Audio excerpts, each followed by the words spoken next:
লোকান সগচ্ছতু। আর মুখাগ্নির সময় পুরো মন্ত্র বলবে। কারো করে বাচ্চা হয়েছে, বাচ্চার সংবাদ শুনলে, জন্মের সংবাদ কি বলবে? আয়ুষ্মান ভবঃ। মৃত্যু সংবাদ শুনলে দিব্যান লোকান সগচ্ছতু। আর মুখাগ্নির সময় পুরো মন্ত্র সবাই বলবে না, যে লোকটা মুখাগ্নি করবে, যে লোকটা মুখাগ্নি করবে। মুসলমানরা কি বলে? ইন্না লিল্লাহি ওয়া ইন্না ইলাইহি রাজিউন। কি বলে? ইন্না লিল্লাহি ওয়া ইন্না ইলাইহি রাজিউন। আমরা কি? ওম কৃত্তাত দুষ্কৃতম কর্ম জানতা বাপ্প জানতা মৃত্যু কাল বসন প্রাপ্য নরনতম চ তমাগতম ধর্ম অধর্ম সমায়ুক্তম লোভ মোহ সমাবৃতম দহয়ং সর্বগাত্রাণি দিব্যাং লোকান সগচ্ছতু। মন্ত্র না জানলে আমার কাছ থেকে লিখে নিও, মুখস্থ করো। আর এই মন্ত্রটা বলে পুত্র থাকলে পুত্র, পুত্র না থাকলে স্ত্রী, স্ত্রীর সঙ্গে কন্যা তাকে জড়িয়ে থাকবে, দুজন দেবে একসঙ্গে হাত ধরে।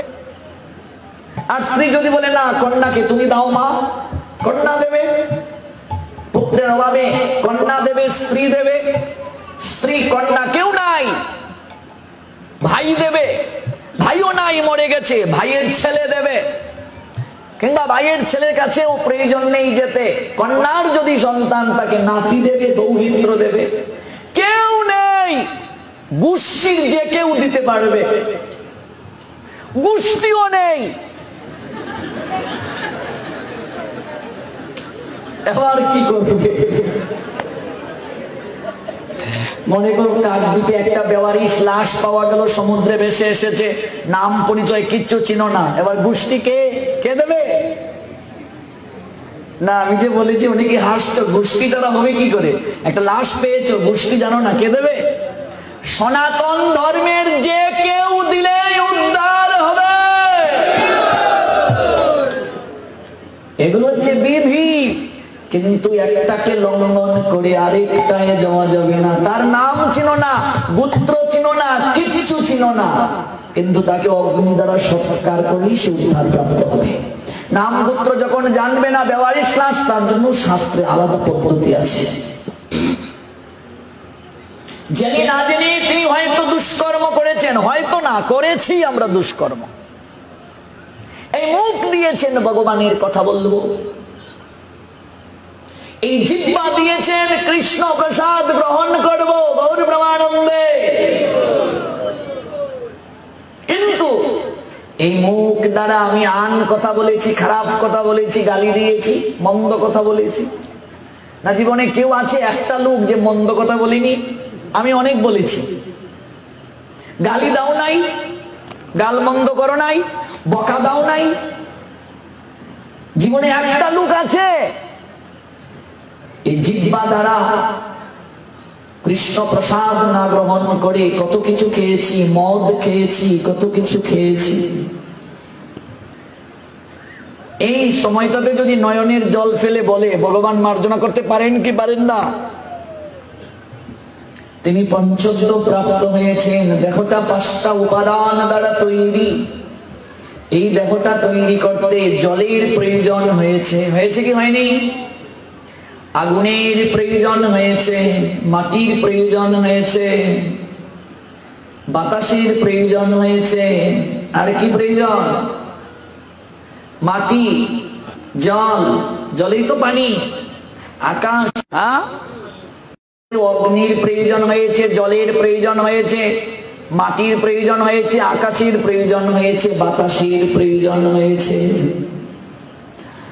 সমুদ্রের ফেনা যেমন কণে সৃষ্টি কণে লয়, মায়ার সংসারে খেলা সেইভাবে হয়।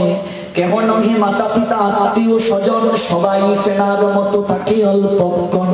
সমুদ্রের ফেনা যেমন সমুদ্রের বিষয়, পঞ্চভূতের দেহ তেমনি হয়ে যায় লয়। কত দেহ এইভাবে ধরো এ শরীর, অনেক 5টা উপাদান দ্বারা দেহ তৈরি। 5 5টা উপাদানে দেহটাকে মিশিয়ে দেয়া হচ্ছে। আজকাল হিন্দুরা বলে আগুনের মাঝে দেহটা দেয়া হয়। ও মা গো, এটা কি করে দেয়া হয়ে গো? এই বলে আমরা ধর্ম ত্যাগ করে ফেলবো। অথচ অগ্নিতে যে দেহ দান করা হয় সঙ্গে সঙ্গে সেই দেহটা ভগবান গ্রহণ করে ফেলে। এটা যজ্ঞ। সনাতনীরা যজ্ঞ করে আজকে উত্তর দিতে পারে না অন্য ধর্মের লোকরা যখন প্রশ্ন করে।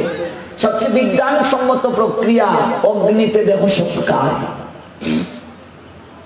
আর এখন তো উন্নত,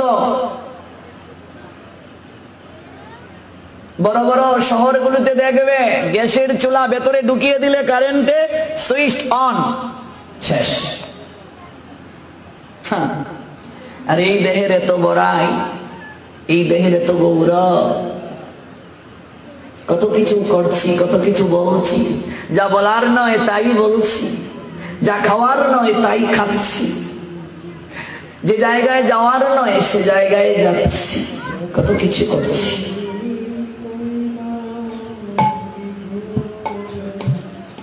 একবার ভাবুন, অনুভব করুন, জলার অগ্নিকে অধিকার দিয়েছেন ভগবান। এই দেহ কলাটা যজ্ঞে আহুতি দিলাম। অগ্নিতে কোনো কিছু দিলে ভগবান গ্রহণ করেন সেটি। এই জন্য দেখবি যজ্ঞের মাঝে কলা দেয়া হয়, দেখেছো কি দেখো নাই? ফল দেয়া হয়। এই দেহ কলাটাকে অন্তিমে যজ্ঞের মাঝে আহুতি দিচ্ছি। এটাই সর্বশ্রেষ্ঠ প্রক্রিয়া। তবে সনাতন শাস্ত্রে সমাধি দেওয়ারও বিধান আছে। আগুনে পুরানোর ব্যবস্থা নাই, সমাধি দেওয়ারও ব্যবস্থা নাই, বন্যা হয়ে গেছে, জলে ভাসিয়ে দেওয়ারও বিধান রয়েছে। কিন্তু অগ্নিতে সৎকারটাই শ্রেষ্ঠ।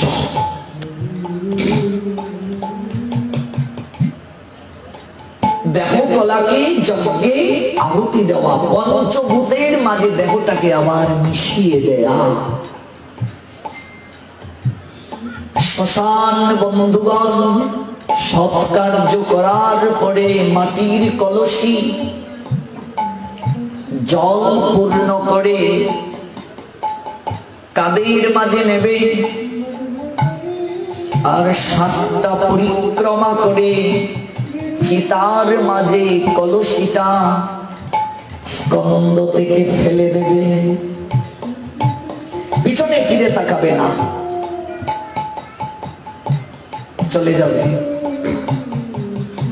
জগৎকে বোঝানো হচ্ছে, ওরে সংসারী মনুষ্য জীব, যে দেহটাকে নিয়ে তোমরা এতদিন এত বড়াই করেছো, দেখো দেখো দেখো,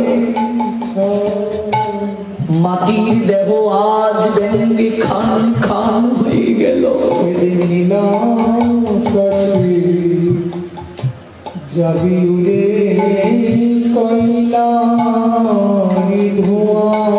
প্রতিদিন যদি মানুষ মৃত্যু নিয়ে এতটুকু চিন্তা করত, এই জীবন ধন্য হয়ে যেত। বাবা লোকনাথ ব্রহ্মচারী বারোদিতে যখন তিনি ভজন করছেন, বারোদির জমিদার বাবাকে এসে প্রণাম দিয়ে বলছে, বাবা তোমার জন্য আমি কি করতে পারি, কি দিতে পারি তোমায়? বাবা বলছেন, তোর তো বড় অহংকার রে, আমায় তুই দিতে চাস? কি আছে তোর? তোর যা আছে আমায় দে। গৌর প্রেমানন্দে কথাটা বুঝেছেন? তোর যা আছে আমায় দে। জমি দেবে, এটা তোর, তুই নিয়ে এসেছিস। এবার তো জমিদার বলছে, কি দেবে তুই? তোর কি আছে তা আমায় দে। এই জগতে আমার আপনার কি আছে বলুন তো? এবার বলুন কি আছে? কি আছে দেওয়ার ভগবানকে বলুন। হ্যাঁ, হরিনাম ছাড়া কিছু নেই। তাহলে কিছুই তো দেওয়ার নেই, কেবল আছে নয়নের জল, তাও তো শুকিয়ে গেল। আমার নয়নের জল, তাও তো শুকিয়ে গেল। নারদ বলেছিলেন ভগবানকে, প্রভু তুমি বলছো পত্র পুষ্প ফলার জল,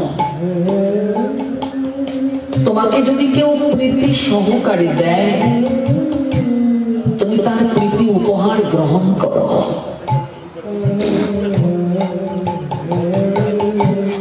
যদি কোনদিন বৃক্ষের মাঝে পুষ্প না ফুটে,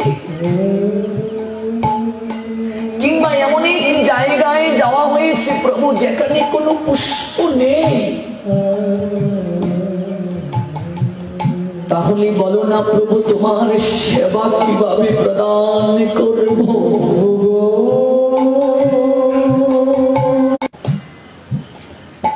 কারণে পুষ্প প্রস্ফুটিত হয়, যে পুষ্প আমার চরণে অর্পিত হয় তার পুষ্প হয়ে জন্ম নেওয়া সার্থক হয়ে গেল।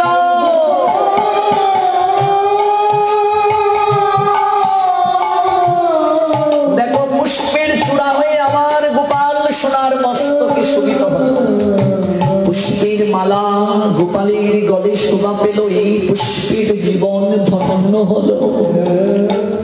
কত পুষ্প কত ফল বৃক্ষ থেকে এমনিতেই নষ্ট হয়ে পড়ে যায় মা, গোবিন্দ সেবায় লাগে না।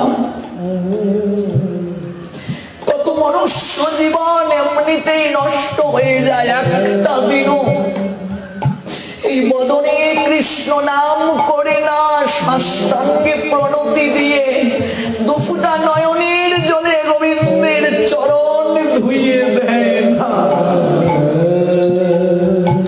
মনুষ্য জন্ম তার বিফল হয়ে গেল।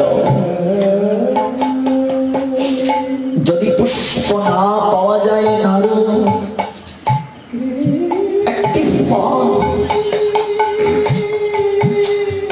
একটু জল, একটি তুলসী পত্র কেউ যদি আমায় দেয়, তবে নারদ তার মাঝে হৃদয়ের প্রেমার ভক্তি একটু মাখিয়ে দিতে হবে। প্রেমার ভক্তি মাখিয়ে না দিলে হবে না।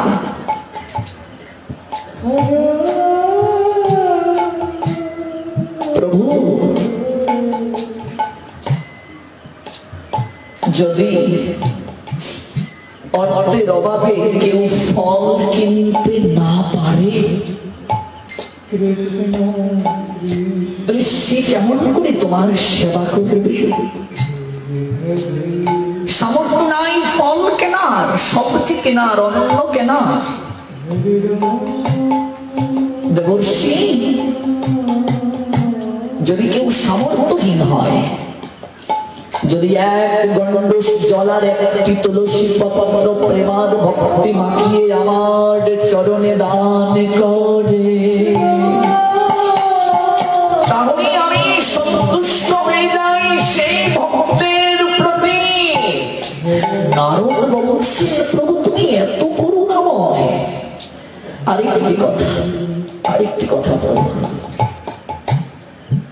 এমন এক জায়গায় গেলাম প্রভু যেখানে কোনো তুলসী পত্র নেই, তাহলে তোমার সেবা কি করে হবে? আমার এক ভক্ত আছে ফ্রান্সে, স্বপন, বাংলাদেশে এসেছে, অনেক তুলসী পত্র আমরা তাকে দিয়েছি, শুকিয়ে গুরু করে নিয়ে গেছে। 1 গ্রাম তুলসী পত্র জানো কত হাজার টাকা দিয়ে কিনে ওরা? এই ভারত থেকে সব তুলসী পত্র যায় শুকিয়ে ফ্রান্সে। আর আমরা এই পত্র পেয়ে কজন আছে হাত দিয়ে বলো বুকে, গোবিন্দের চরণে চন্দন চর্চিত করে তুলসী পত্র প্রদান করো। তুলসী পত্র পায় না, অনেক সময় ওরা এই কণ্ঠের তুলসী মালার জল দিয়ে গোবিন্দকে ভোগ নিবেদন করে। মালয়েশিয়া আমার এক ভক্ত ছিল, করোনার সময়ে আমার পাঠ শুনে বিশাল পরিবর্তন হয়ে গেল। জপমালা পায়নি, একটা দড়ির মাঝে 108টা গীত দিয়ে সে কৃষ্ণ নাম করে আর বলে আমাদের সুযোগ নেই, আপনাদের জপমালা আছে, আপনারা করতে পারেন। আরে হস্ত পেয়ে, মুখ পেয়ে, মুখের ভাষা পেয়ে একটিবার কৃষ্ণ নাম বের হয় না।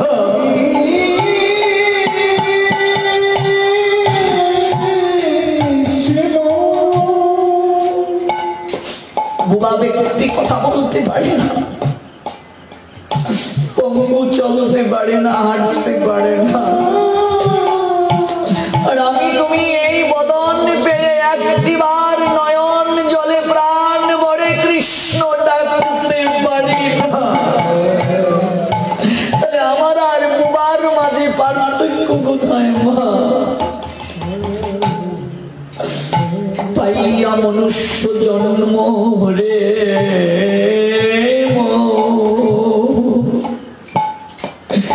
না চিন্তিলা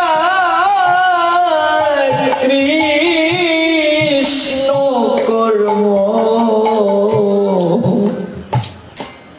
তোমার হেলায় হেলা গেল রে বেলা।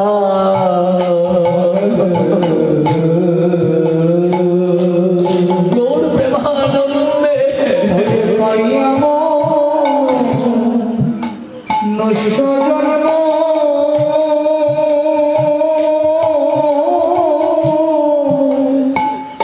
আগর না চিন্তিলি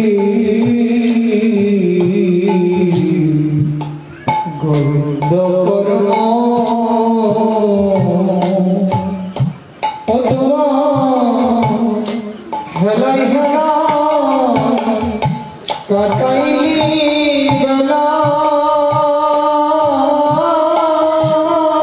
মহাজন কেঁদে কেঁদে বলছে তোরে পাইয়া মনুষ্য জন্ম তুই না চিন্তিলা কৃষ্ণ কর্ম, তোরে হেলায় হেলা হেলায় হেলা তুমি কাটাইলে কাটাইলে বেলা।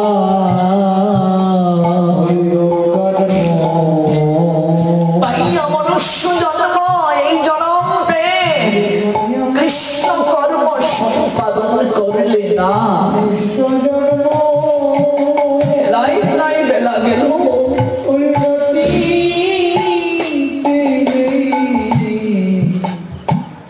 হেলায় হেলায় কাটাইলে বেলা। মহাজন এক পাশে দাঁড়িয়ে কেঁদে কেঁদে বলছেন ও বেলা না,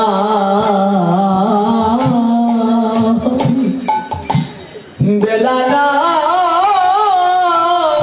এই ভবের হাটে বেলা না, বেলা না।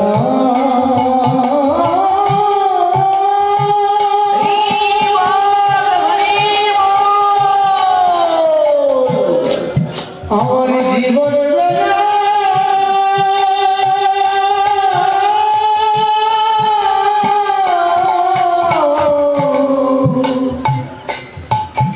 বেলা না, এই বলে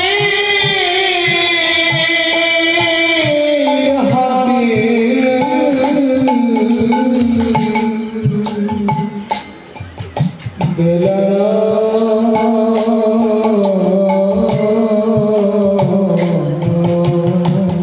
যতটুকু ভাবনার মন তুমি ছাড়ো অন্য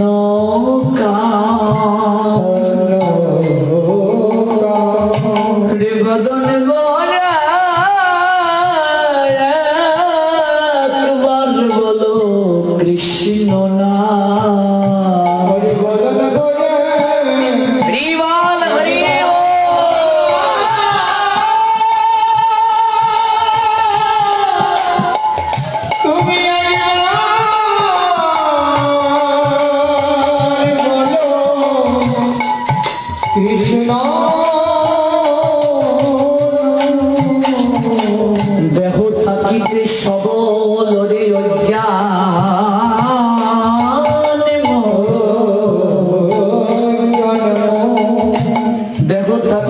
সকল একবার কৃষ্ণ কৃষ্ণ কৃষ্ণ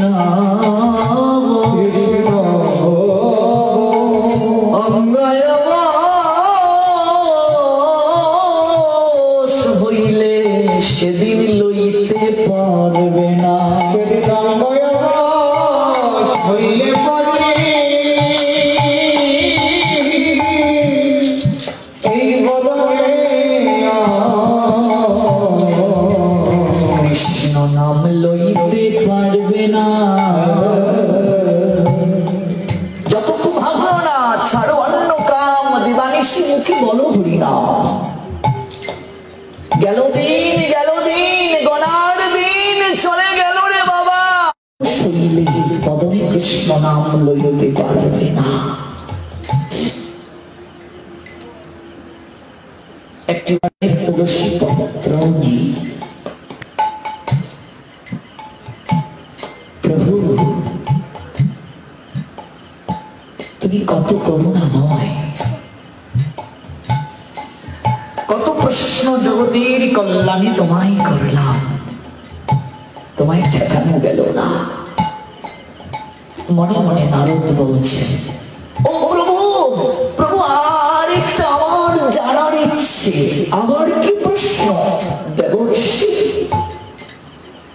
প্রভু আমি মরুভূমিতে মনে করো গেলাম, যেখানে কোনো জল নেই, তোমার সেবা করবো কি দিয়ে? হরিবল হরিবল। মরুভূমিতে গেলাম, কোনো জল নেই, তাহলে তোমার সেবা কিভাবে করব? ভগবান বলছেন, দেবর্ষি এই পৃথিবীতে সর্বপ্রথমে আমি জলের সৃষ্টি করেছি। এই পৃথিবীর 5 ভাগের মাঝে 3 ভাগই জল। আমি যখন মানুষ সৃষ্টি করেছি, আমি মানুষকে এমন একটা জায়গায় জলের সৃষ্টি করে দিয়েছি। নারদ, এমন একটি জায়গায় আমি জল রেখে দিয়েছি, জগতের সব জল ফুরিয়ে গেলেও এই জল কোনদিন ফুরাবে না। আর এই জল হলো দেবর্ষি ভক্তের নয়নের জল।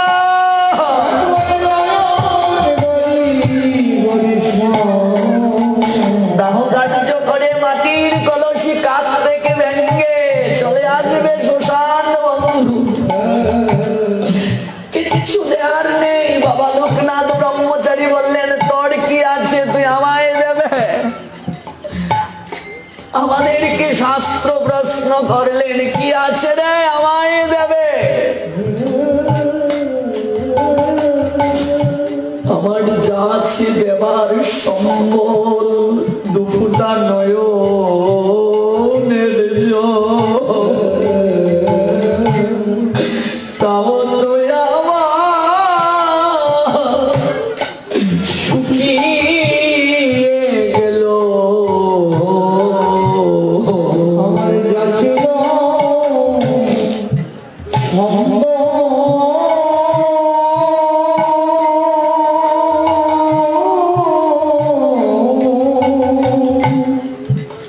এই নয়নে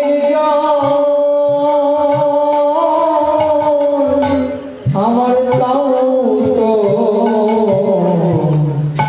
শুকিয়ে গেল। হে গোবিন্দ পুত্র যন্ত্রণায় বিরোহী ভালোবাসার জনকে হারিয়ে পিতামাতার আহাকারে কত কাঁদি, কত নয়নের জল ফেলি, একটিবার কেন তোমার নাম স্মরণ করে হা গোবিন্দ প্রাণ গোবিন্দ বলে নয়নের জল ঝরে না?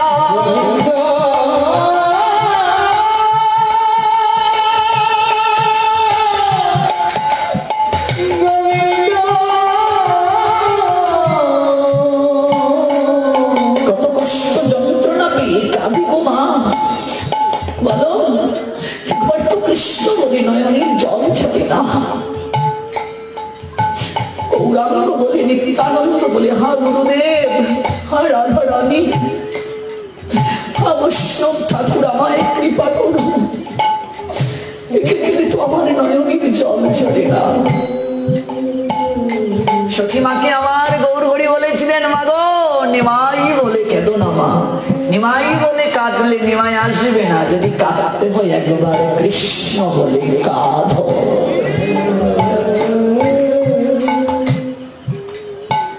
বারদির জমিদার বাবাকে বললেন, বাবা আমার ভুল হয়েছে, তবে একবার বলে দাও বাবা, তোমার সেবার জন্য এই দাস কি করতে পারে। বিনয়ের সঙ্গে এবার তাহলে পথে এসেছ। বাবা তুমি যে ভজন করছো, এখানে একটা মন্দির তৈরি করে দেয়া হোক, যদি তুমি আদেশ করো। বাবা বললেন, আমি এই জায়গায় থাকি, ওই জায়গায় থাকি, আমি মন্দির দিয়ে কি করব। বারদি যারা গিয়েছেন দেখবেন বাবার মন্দিরটার পিছনে শ্মশান। বাবা বললেন, ওই বেলগাছটার তলে তো আমি ভজন করি, এটা এই জায়গাটা আমায় দে। ও বাবা, এটা তো শ্মশান, এটা নিয়ে তুমি কি করবে? বলছি, ওরে বোকা, মানুষ শ্মশানে আসতে চায় না, ভয় পায়, কিন্তু মানুষের অন্তিম ঠিকানাই হলো এই শ্মশানে ঘাট। কান্দরে প্রকৃতি ওই জায়গায় নিয়ে আসে। রে শ্মশানটাই ভজনের জায়গা, এখানেই আমি ভজন করব। প্রসঙ্গ ছিল, মানুষ যদি প্রত্যেক দিন একটু মৃত্যুর কথা চিন্তা করে তার জীবন ধন্য হয়ে যেত। লোকনাথ ব্রহ্মচারী বাবা বলছেন, তাই মাঝে মাঝে শ্মশানে যাও, দেখো সেই শ্মশান ঘাটে দেবাদিদেব মহাদেব আসন পেতে বসে ধ্যান করছে, তার সর্বাঙ্গে ভস্য মাখা। মহাদেবের সর্বাঙ্গে কি মাখা? ভস্য। বুঝাচ্ছেন, ওরে মন, এই দেহটাকে যে তোরা এত মরিয়ে গুছিয়ে রাখিস, এই দেহটার শেষ গতি হলো ছায়ার ভস্য, উড়ে যাবে।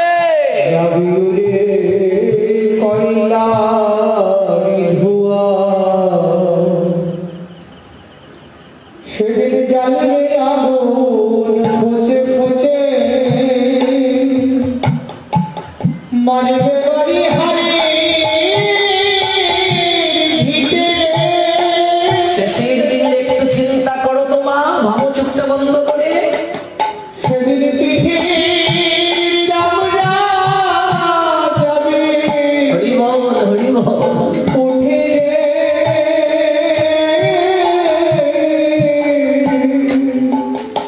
ও তুই যেদিন পড়ে হবি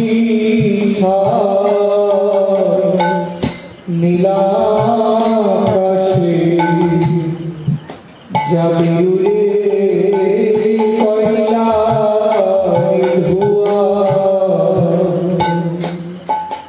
ও তোর সোনার অঙ্গ হরি বল। ভবরে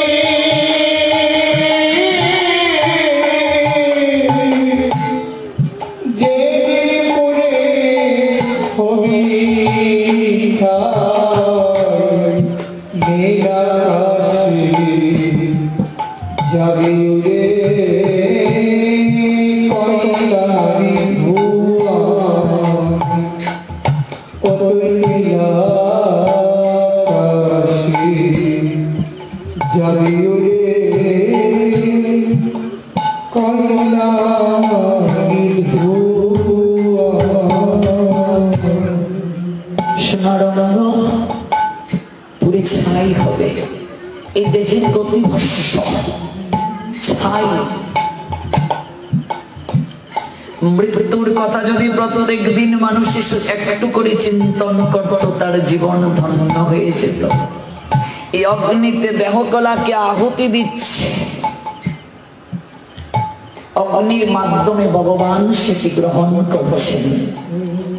অনুরোধ করে যাচ্ছি, গত বছরও বলেছিলাম, বারবার এই কথা বলতে হয়, কারণ আমরা অত্যধিক ভুল করছি। এখানে শ্মশান ঘাটে গিয়ে দাহ কার্য চলাকালীন সময়ে শ্মশান বন্ধুরা কোনো আহার করবে না।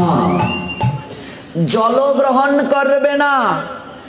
বহু জায়গায় দেখা যায় দাহ কার্য চলছে, মিষ্টি বিতরণ চলছে, মুড়ি খাচ্ছে, চা খাচ্ছে, বিড়ি টানছে, মদ খাচ্ছে। এর থেকে আর অপরাধ কিছু হতে পারে না। দাহ কার্যে স্নান করে যাবে, পবিত্র হয়ে যাবে। দাহ চলাকালীন সময়ে কোনো প্রকার আহার করবে না।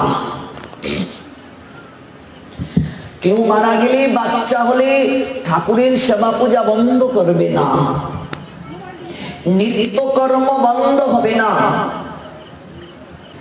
মরা বাড়ি বলে কাউকে নিন্দা করবে না যে ও বাড়ি যাব না। জগতের প্রতিটা বাড়ি মরা বাড়ি, জগৎটাই মৃত্যু লোক। মনুষ্য জীবন ধন্য হবে কৃষ্ণ ভজনে।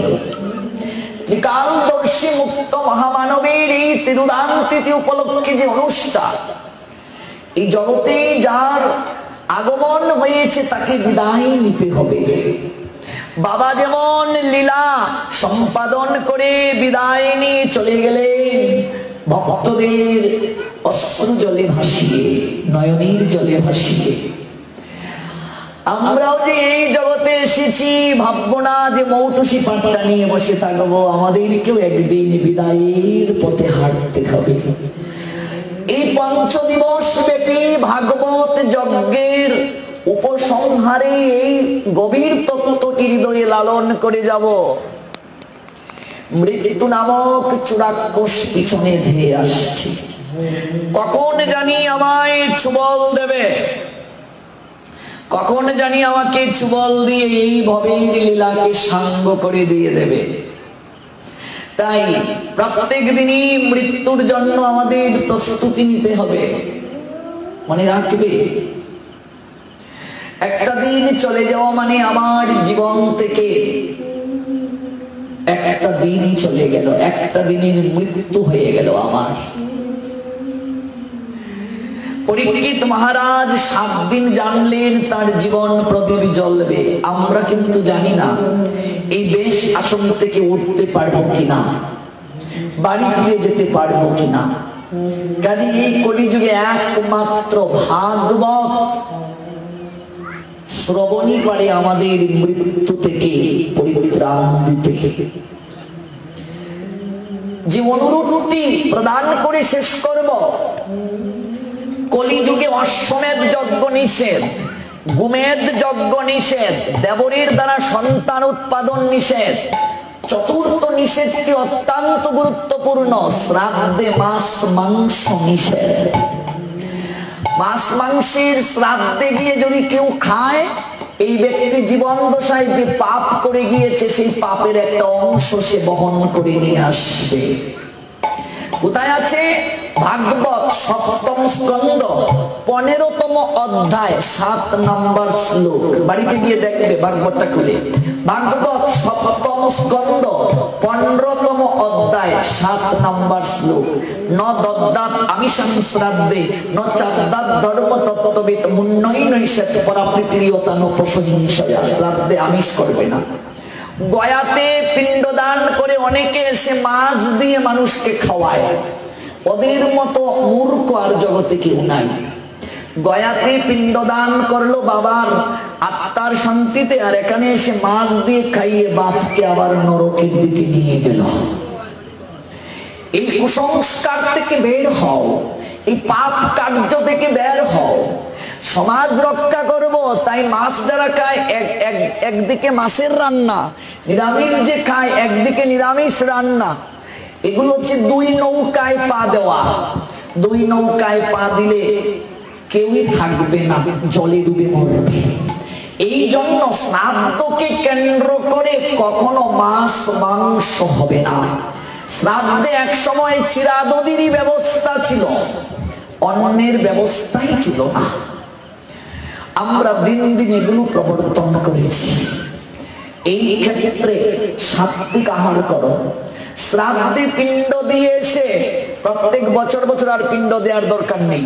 গয়াতে পিণ্ড দিয়ে এসে, গয়ায় পিণ্ড দিয়েছো আর পিণ্ড লাগবে না।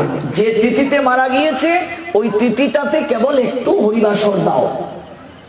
দুই একজনকে প্রসাদ পাওয়াও ভোগ নিবেদন করে, কিন্তু গয়া থেকে এসে সাত্বিক আহার করে বৈষ্ণব সেবা দেবে। কলিযুগে এই বৈষ্ণব সেবাই সর্বশ্রেষ্ঠ। মহাপ্রভু নিজে আচরণ করে শিক্ষা দিয়েছেন। যদি তার ব্যত্যয় ঘটাও তাহলে শাস্ত্রের বিরোধী তুমি আইন পালন করছো, ভাগবতীর বিরোধী আইন পালন করছো, ভগবানের বিরুদ্ধে আচরণ করছো। আর ভাগবতের বিরুদ্ধে, ভগবানের বিরুদ্ধে গিয়ে যে কার্য করবে সেটা ধর্ম নয়, সেটা অধর্ম বলে গণ্য। এই অনুষ্ঠান থেকে আমরা যে কথা আমরা শ্রবণ করেছি, যদি কিছুটা হলেও নিজের জীবনে পালন করি, জীবন ধন্য হয়ে যাবে। আগামীকাল আপনারা সবাই কুলপি মশামারি কলোনিতে আমাদের সঙ্গে গমন করবেন। 1-2 তেসরা জ্যৈষ্ঠ আবার আপনাদের এই রিফিউজি কলোনিতে আসবো, শ্রী শ্রী অদ্বৈত আনন্দপুরী লাল সাধুর মন্দির প্রাঙ্গণে। 5-6-7 হরিপুর বাবুল দাস মহোদয়ের আঙ্গিনায়। হ্যাঁ, আর 9-10-11 তার মানে একদিন গ্যাপ, 8 তারিখ গ্যাপ। 9-10-11 কার বাড়ি? বীরঙ্গ দাস মহোদয়ের বাড়ি। হ্যাঁ, বীরঙ্গ বাবুর বাড়ি আমরা যাব। গত বছর সেখানে পাঠ হয়েছিল, সেখানে 3 দিন। তাহলে আমরা আর পাচ্ছি কাকদ্বীপে 3-3-6 7 দিন পাঠ পাচ্ছি। 7 দিনের মাঝে একদিন যারা মিস করবে তারা বড় দুর্ভাগা, বড় দুর্ভাগা। সবার জন্য প্রসাদ আছে। শেষের দিনে নৃত্য না করে যাব না। ভাগবতকে প্রণাম দিতে হয়, যেখানে আছো এখানেই বসবে। ভাগবতের দক্ষিণার জন্য ভক্তরা যাচ্ছে। ভাগবতকে মনে মনে প্রণাম দাও আর দক্ষিণা দাও। সামনে এসে ভাগবতকে প্রণাম দিলে এত এত লোক তো বিপর্যয় হবে। ভাগবতকে মনে মনে